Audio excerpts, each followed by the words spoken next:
We are reading Genesis chapter 4, the story of Cain and Abel.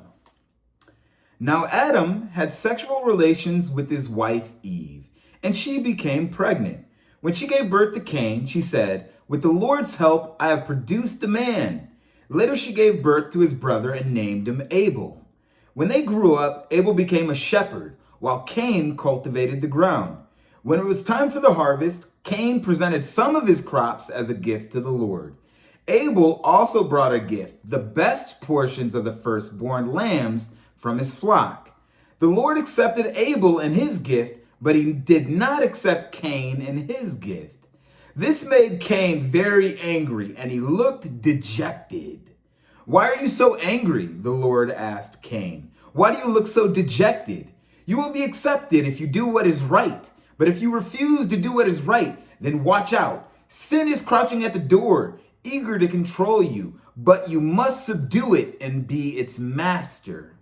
One day, Cain suggested to his brother, "Let's go out to the fields." And while they were in the fields, Cain attacked his brother Abel and killed him. Afterwards, the Lord asked Cain, "Where is your brother? Where is Abel?" "I don't know," Cain responded. "Am I my brother's guardian?" But the Lord said, "What have you done? Listen, your brother's blood cries out to me from the ground. Now you are cursed and banished from the ground, which has swallowed your brother's blood. No longer will the ground yield good crops for you, no matter how hard you work. From now on, you will be a homeless wanderer on the earth." Cain replied to the Lord, "My punishment is too great for me to bear. You have made me a homeless wanderer. You have banished me from your land and from your presence. You have made me a homeless wanderer. Anyone who finds me will kill me." The Lord replied, "No, for I will give a sevenfold punishment to anyone who kills you." Then the Lord put a mark on Cain to warn anyone who might try to kill him. So Cain left the Lord's presence and settled in the land of Nod, east of Eden. Cain had sexual relations with his wife, and she became pregnant and gave birth to Enoch. Then Cain founded a city, which he named Enoch after his son. Enoch had a son named Irad. Irad became the father of Methuel, and Methuel became the father of Methuselah. Methuselah became the father of Lamech. Lamech married two women. The first name was Ida, and the second name was Zillah. Ida gave birth to Jebel, who was the first of those who raised livestock and lived in tents. His brother's name was Jubal, the first of all who played the harp and flute. Lamech's other wife, Zillah, gave birth to a son named Tubal-Cain. He became an expert in forging tools of bronze and iron. Tubal-Cain had a sister named Naamah.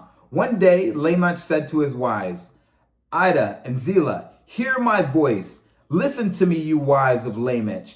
I have killed a man who attacked me, a young man who wounded me. If someone who kills Cain is punished 7 times, then the one who kills me will be punished 77 times. Adam had sexual relations with his wife again, and she gave birth to another son. She named him Seth, for she said, "God has granted me another son in the place of Abel, who Cain killed." When Seth grew up, he had a son and named him Enosh. At that time, the people first began to worship the Lord by name. Chapter 5. This is the written account of the descendants of Adam. When God created human beings, he made them to be like himself. He created them male and female, and he blessed them and called them human. When Adam was 130 years old, he became the father of a son who was just like him in his very image. He named his son Seth. After the birth of Seth, Adam lived another 800 years, and he had sons and daughters. Adam lived 930 years, and then he died. When Seth was 105 years old, he became the father of Enosh. After the birth of Enosh, Seth lived another 807 years, and he had other sons and daughters. Seth lived 912 years, and then he died. When Enosh was 90 years old, he became the father of Kenan. After the birth of Kenan, Enosh lived another 815 years, and he had other sons and daughters. Enosh lived 905 years, and then he died. When Kenan was 70 years old, he became the father of Mahail. After the birth of Mahail, Kenan lived another 840 years, and he had other sons and daughters. Kenan lived 910 years, and then he died.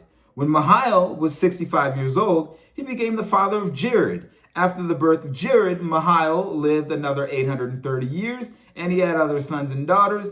Mahail lived 895 years, and then he died. When Jared was 162 years old, he became the father of Enoch. After the birth of Enoch, Jared lived another 800 years, and he had other sons and daughters. Jared lived 962 years, and then he died. When Enoch was 65 years old, he became the father of Methuselah. After the birth of Methuselah, Enoch lived in close fellowship with God for another 300 years, and he had other sons and daughters. Enoch lived 365 years, walking in close fellowship with God. Then one day he disappeared because God took him. When Methuselah was 187 years old, he became the father of Lamech. After the birth of Lamech, Methuselah lived another 782 years, and he had other sons and daughters. Methuselah lived 969 years, and then he died. When Lamech was 182 years old, he became the father of a son. Lamech named his son Noah, for he said, "May he bring us relief from our work and the painful labor of farming this ground the Lord had cursed." After the birth of Noah, Lamech lived another 595 years. He had other sons and daughters. Lamech lived 777 years, and then he died. After Noah was 500 years old, he became the father of Shem, Ham, and Japheth.